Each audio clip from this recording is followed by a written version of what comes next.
In June 2024, Iran did something no country has ever dared to do. They flipped a switch and disconnected an entire nation from America's GPS. Overnight, 85 million people went dark. This isn't just about maps on your phone. This is about the silent war being fought 20,000 kilometers above your head, and the world will never be the same. Imagine waking up tomorrow and every navigation app on your phone suddenly stops working. Your car's GPS goes blank. Airlines can't find their routes. Banks can't process transactions. Ships drift aimlessly at sea. Sounds like science fiction? For Iran, this nightmare became very real. But not because technology failed. It was because someone else controlled the off switch. This is the story of how a country made one of the boldest technological decisions in modern history, and why it signals the beginning of a new kind of global conflict. A conflict where satellites, not soldiers, determine who holds power. Where the infrastructure we trust every single day can be turned into a weapon with the push of a button. Let's rewind to understand how we got here. Picture this. It's the height of the Cold War. The United States and the Soviet Union are locked in an arms race that extends far beyond Earth's atmosphere. The year is 1973, and American military planners face a critical problem. How do you strike enemy targets with precision when your missiles can't reliably find them? The answer came from space. The U.S. Department of Defense launched what would become perhaps the most ambitious navigation project in human history, the Global Positioning System. The concept was elegant yet revolutionary. 24 satellites would orbit Earth in a carefully choreographed dance, each one broadcasting precise timing signals. By measuring how long these signals took to arrive, any receiver on Earth could calculate its exact position within meters. Initially designed purely for military dominance, guiding missiles, coordinating troops, tracking submarines, GPS was a weapon of war. But something unexpected happened. By the 1990s, GPS had quietly infiltrated every corner of civilian life. Today, it's embedded so deeply into modern society that we barely notice it exists. Your morning coffee delivery, GPS. The timestamp on your bank transfer, GPS. Emergency responders finding your location during a crisis, GPS. Global shipping routes, earthquake monitoring, precision agriculture, even the timing that keeps the internet synchronized, all of it depends on satellites controlled by the United States Space Force. Here's the staggering reality. Over 6 billion devices worldwide rely on GPS. That represents approximately 85% of the planet's positioning needs. In the span of 5 decades, the U.S. had achieved something no empire in history ever could: complete global coverage of an essential service that billions of people and countless industries couldn't function without. And here's the uncomfortable truth nobody wants to discuss. When something is that essential and controlled by a single nation, it's not just a service anymore. It's leverage. It's power. And in the wrong moment, it's a weapon.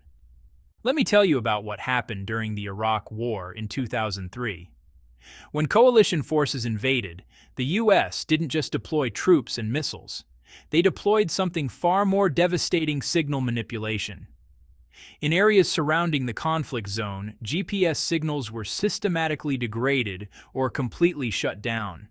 The Iraqi military, which had been using GPS for navigation and targeting, suddenly found themselves operating blind. Missiles that were supposed to strike with precision missed their targets by dozens of kilometers. Some flew completely off course, causing catastrophic collateral damage. It wasn't just a military failure. It was a demonstration of total technological domination. But the most chilling example of GPS as a geopolitical weapon happened more quietly, back in 1993. A Chinese merchant vessel was sailing toward Iran on a routine trade mission.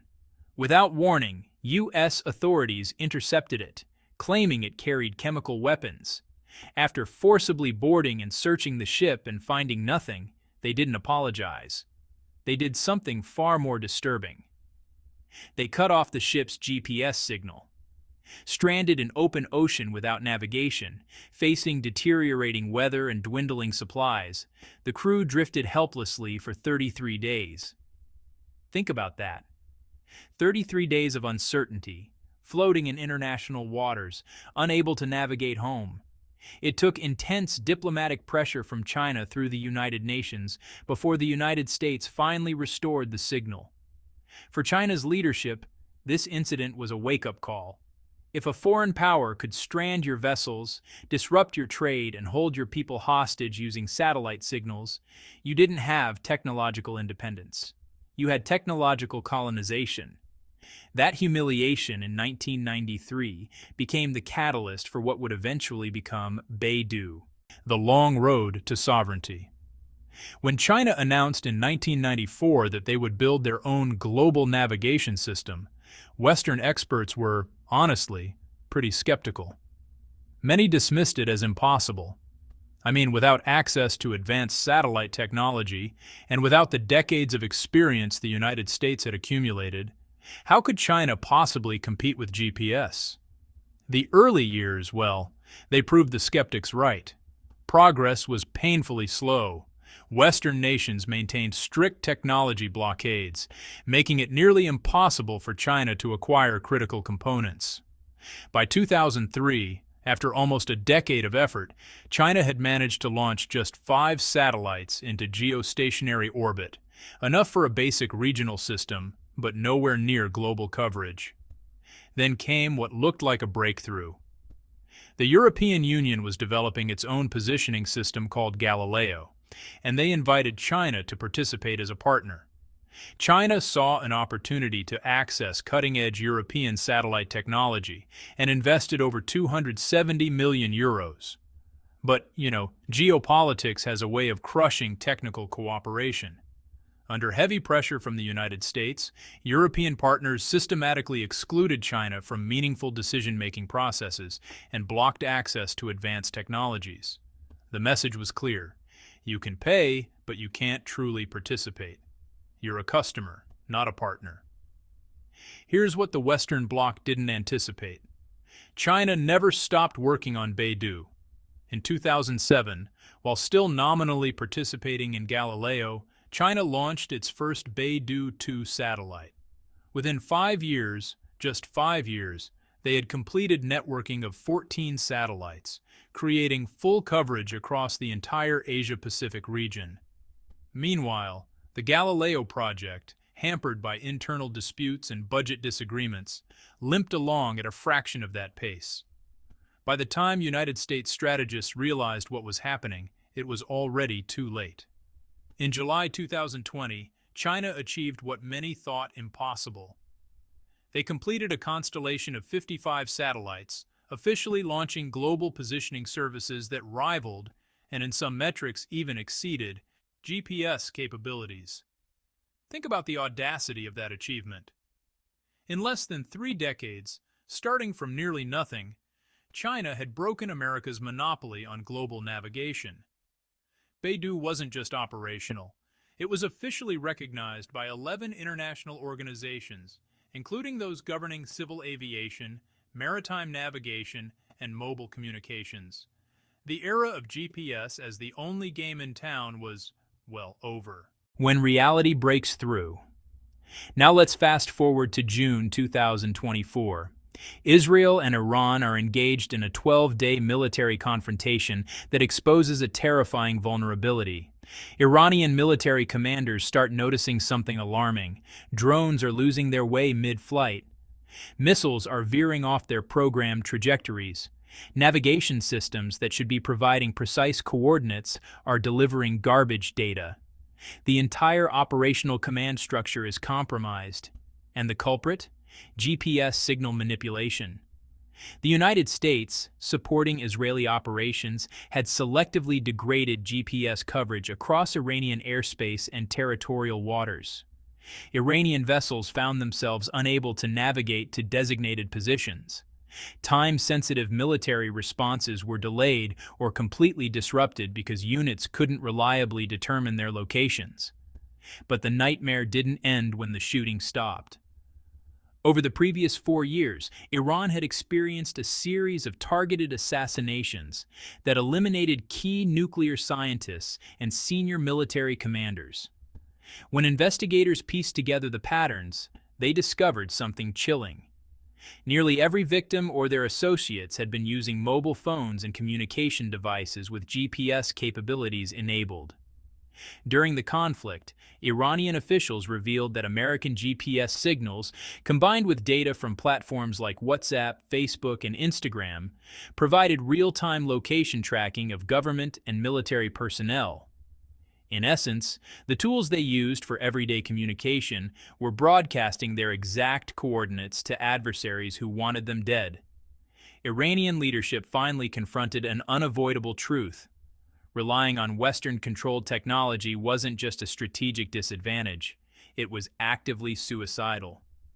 As long as their military operations, critical infrastructure, and key personnel depended on systems controlled by their adversaries, they were essentially handing over the keys to their own destruction. The solution was radical but necessary. Disconnect completely from GPS and transition to a system beyond Western control. The Great Migration.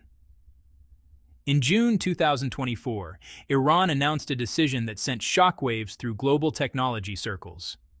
They would systematically migrate all positioning services across transportation, agriculture, military systems, and the Internet of Things, from GPS to China's BeiDou. More dramatically, they would completely shut down GPS signal reception across their entire territory. Think about the magnitude of that decision. For over 2 decades, Iranian infrastructure had been built around GPS. Thousands of systems, millions of devices, entire industries structured around American satellites. Transitioning all of that to a completely different navigation architecture wasn't just technically complex, it was economically costly and operationally risky. So why take such a gamble? The answer lies in what BeiDou actually offers. According to monitoring data from international systems, BeiDou achieves service availability of 100% with positioning accuracy better than 3 meters globally when using dual-frequency signals. For timing precision, BeiDou reaches accuracies of 10 nanoseconds. That's 10 billionths of a second. In specialized applications, particularly in complex terrain like mountains and urban environments where GPS signals struggle, BeiDou demonstrates superior anti-jamming capabilities. But here's the feature that matters most for a nation like Iran: BeiDou's short message communication system. Even when internet connections are completely severed, BeiDou-equipped devices can still transmit location information and text messages directly through the satellite network. For a country facing potential communication blackouts during conflict, this isn't just a nice feature, it's a lifeline. There's also the military dimension. Pakistan serves as an instructive case study. Since adopting BeiDou in 2013, Pakistani forces have completely eliminated dependence on GPS. During Iran's April 2024 missile strikes on Israeli targets, BeiDou enabled guidance reportedly allowed missiles to strike strategic facilities with precision, achieving accuracy within 1 meter. Beyond technology, there's a crucial geopolitical element. While the United States has imposed crippling economic sanctions on Iran, limiting oil exports and financial transactions, China has moved in the opposite direction. Chinese buyers account for nearly 90% of Iran's oil exports, making China Iran's largest and most stable economic partner. In 2021, the two nations signed a comprehensive 25-year strategic cooperation agreement, potentially worth up to $400 billion. This partnership covers energy, infrastructure, finance, healthcare, transportation networks, railways, highways, ports, and airports. When you're that deeply integrated economically and strategically with a partner, the logic becomes clear. They have no incentive to weaponize essential services against you. China needs Iranian oil. Iran needs Chinese investment and technology. It's mutual dependency that creates trust in a way that unilateral American control never could. Here's what makes Iran's decision historically significant. They're not alone. Saudi Arabia's port authorities have already phased out GPS in favor of Chinese navigation equipment. The United Arab Emirates has equipped hundreds of fishing vessels with BeiDou terminals. Across Africa, over 30 countries have established BeiDou monitoring stations, creating a continent-wide network. Right now, 137 countries and regions have officially connected to and actively use the BeiDou navigation system. That actually represents more than 2/3 of the world's nations. What started as China's response to technological humiliation has evolved into a genuine alternative to American dominance in space-based infrastructure. This shift signals the dawn of a new technological Cold War, where nations increasingly choose their critical infrastructure based not just on technical performance, but on political allegiance and perceived security. And really, this is about far more than navigation satellites.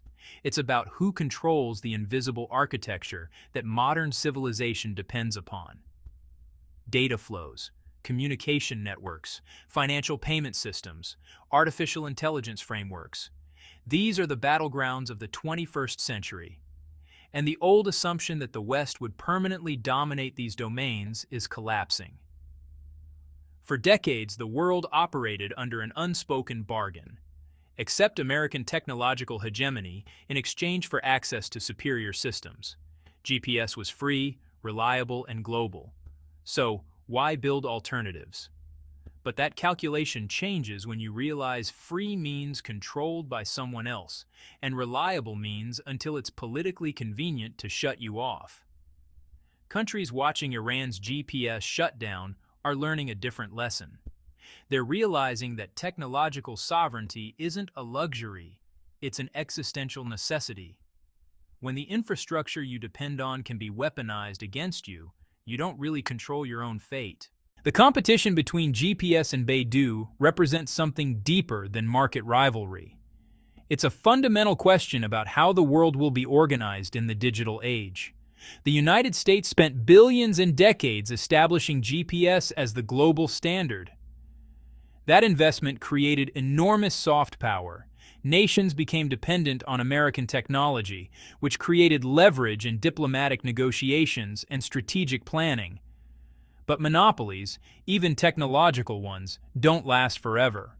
Western defense researchers are now scrambling to understand how to spoof BeiDou signals, how to jam them, and how to counter weapons guided by a navigation system they can't disrupt.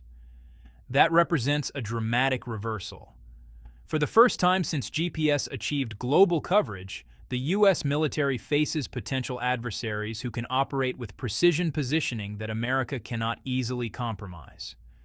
China, meanwhile, views BeiDou as a cornerstone of its broader Space Silk Road strategy, building rival infrastructure ecosystems that create new dependencies and alliances. Russia's GLONASS system is being integrated with BeiDou. North Korea is reportedly developing compatible systems. Pakistan, as we discussed, is already fully integrated. A bloc is forming, not necessarily based on shared ideology, but on digital sovereignty and mutual strategic interest. This fragmentation of global navigation infrastructure has profound implications. The dream of a single, unified global positioning system that works seamlessly everywhere is dying.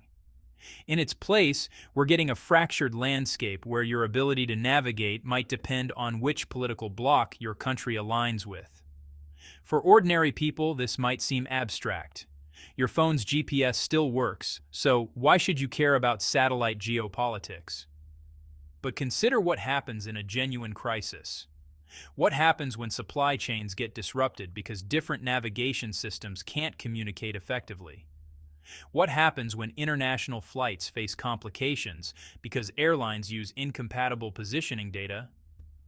What happens when financial systems experience timing discrepancies because they're syncing to different satellite networks? These aren't hypothetical scenarios.